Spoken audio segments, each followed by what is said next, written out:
Hi. So today we are gonna talk about soy chunk and gut health. I usually talk about soy's effect on hormones, but today I wanna strictly talk about gut health. So soy contain something called phytic acid.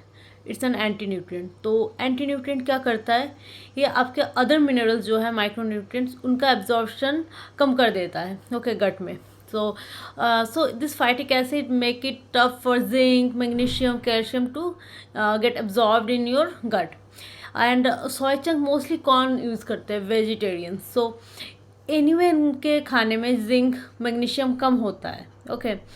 सो अगर जो भी जितना भी मात्रा में आ रहा है खाने से वो भी अगर इस फाइटिक एसिड के वजह से एब्जॉर्ब ना हो तो obviously they will suffer from deficiency. And zinc is very very important, magnesium as well.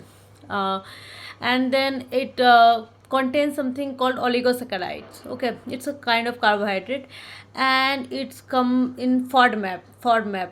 Okay, we call na low FODMAP diet for IBS. So this is a FODMAP में आता है oligosaccharide, O for oligosaccharide. And it's can cause bloating, farting, acidity kind of thing. It's really not good for people with IBS. Even it's not good for people with a normal gut health, but for people with IBS it's gonna affect the gut lining way too much. Okay, so that's the thing. Another thing, soy contains lectin. If you cook it well, it reduce a bit, but still it contain lectin, which can cause inflammation in body and can trigger autoimmune. So this is another thing.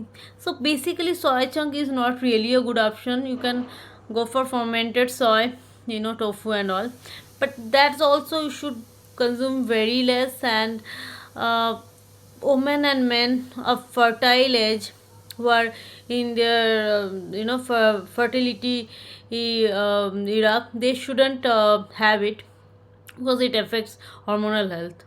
Okay, so today I wanted to talk about the gut health and soy, so I just talked about gut health. One day I will make a video on how soy can affect your hormones. Okay, and how menopausal women are given soy for the estrogen. Okay, so okay, chalo, bye.